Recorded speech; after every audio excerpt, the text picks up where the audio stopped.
knowledge sharing post တွေက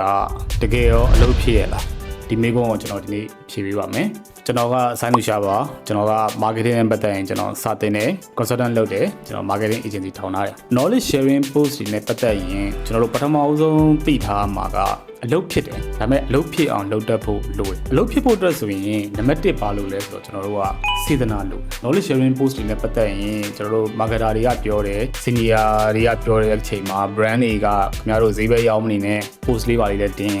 လူစိတ်ဝင်စားမိမဲ့ value ရသည်မဲ့ post တင်ဆိုတော့တချို့ကလုပ်တယ်ဒါပေမဲ့စေတနာမပါဘူးရတယ် Google ကနေတော့ကူးလိုက်တယ်ပြီးရင်အတုံးလိုက်တက်လိုက်ကြီးရော in ဆိုပြီးထည့်ပေးလိုက်တယ်ဖတ်တဲ့သူတွေကလည်းရှင်းပြောရရင်သူတို့အလွယ်တကူရရှိနေတဲ့ information တွေဆိုရင်မဖတ်ချင်တခါလာလဲဒီ page သွားလဲဒါဒီ page သွားလဲဒါဆိုတော့သူတို့အတွက်ကလည်းရှင်းပြရင်ဘာမှ value မရဘာမှတန်ဖိုးမရတဲ့အတွက်တစ်ဖက်ကလည်းစေတနာမပါလို့တစ်ဖက်ကလည်းဖတ်ချင်စိတ်မရှိတဲ့အတွက်ဘာမှမထူဘူးအဲ့တော့လုပ်တဲ့သူတွေအကျိုးမရှိတာပဲဖတ်တင်တယ်နောက်တစ်ခုကကြတော့ကျွန်တော်တို့ဒီ knowledge sharing post တွေကမြင်တောင်ဥပမာနဲ့ပြောမယ်ဆိုရင်ကျွန်တော်တို့မှာအရန်ကျယ်တဲ့ကွင်းပြင်ရှိတယ်ဒီကထောင်နဲ့ချီတဲ့ကွင်းပြင်ရှိအဲ့တော့အဲ့ကွင်းပြင်ကြီးကိုကျွန်တော်တို့ရဲ့ရည်ရွယ်ချက် objective ကကြတော့ပါလဲဆိုတော့ကျွန်တော်တို့စိမ့်လန်းဆိုပြီးတဲ့တောအုပ်ကြီးဖြစ်သွားစေတယ် content တွေကလည်းအဲ့တိုင်းပဲကျွန်တော်တို့ဒီ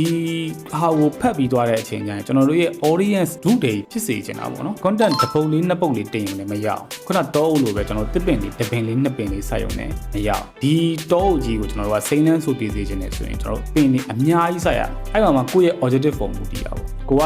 စိမ့်လန်းဆိုပြီးခြင်းနဲ့အရေးရစေခြင်းနဲ့ဆိုရင်ဘာပင်နေစိုက်မလဲ budget ပေါ်မူတည်ပြီးတော့အကျွန်းပင်စိုက်မလားကိုပင်စိုက်မလားငပြောပင်စိုက်မလားဒါမှမဟုတ်ဘာပင်စိုက်မလဲကိုဖြစ်ချင်တဲ့ဟာပေါ်မူတည်ပြီးတော့အပင်တွေကိုစိုက်သွားဖို့လိုတယ်ခုနကတော့တော့လိုမျိုးပဲကျွန်တော်တို့ဒီ content မှာကကြတော့ကျွန်တော်တို့က strategy လိုတယ် content တွေငါတို့6လတစ်နှစ်လုပ်ပြီးသွားတဲ့အချိန်ကျရင်ဘာဖြစ်ချင်တာလဲလူတွေကိုဘာဆက်လုပ်စေချင်တာလဲငါရဲ့ရောင်းမဲ့ပစ္စည်းနဲ့ဘယ်လိုသွားပြီး relate လုပ်မှာလဲဆိုတဲ့ဟာကိုကျွန်တော်တို့ကလုပ်သွားဖို့လိုတယ်တင်တာလဲ consistent ဖြစ်ဖို့လိုတယ်တစ်လောက်ဘယ်နှပုတ်ဆိုပြီးတက်မှတ်သူ့ရဲ့ product လိုက်ကျွန်တော်တို့တင်ဖို့လိုတယ်အဲ့မှာတခုရှိတာတော့ပါလဲဆိုတော့တချို့သော product တွေကကြတော့ကျွန်တော်တို့က knowledge ပေးဖို့အရန်မလိုတဲ့ဟာတွေရှိတယ် content လို့ပြောရင်အကုန်လုံးကကျွန်တော်တို့က education လုပ်ရတာမဟုတ်တချို့က entertainment လုပ်ရတာဥပမာဗျာခင်ဗျားက Coca-Cola တောက်ဖို့ဆိုပြီးတော့ knowledge sharing post တွေမဖတ်ဘူးဒါကြက်ဥဝယ်ဖို့ဆိုပြီးတော့ knowledge sharing post တွေဒီဘက်ခေတ်မှာတော့ကြက်ဥတွေနည်းနည်းလေးတည်းမစစ်တာတွေပဲရှိတာနည်းနည်းဖတ်ရင်ဖတ်မယ်ဒါပေမဲ့ခင်ဗျားအရန်ကြီးမဖတ်ဘူးဒါပေမဲ့ခင်ဗျားကင်မရာဝယ်မယ်ဆိုရင်ဖတ်တယ်ဖုန်းဝယ်မယ်ဆိုရင်ဖတ်တယ် laptop ဝယ်မယ်ဆိုရင်ဖတ်တယ်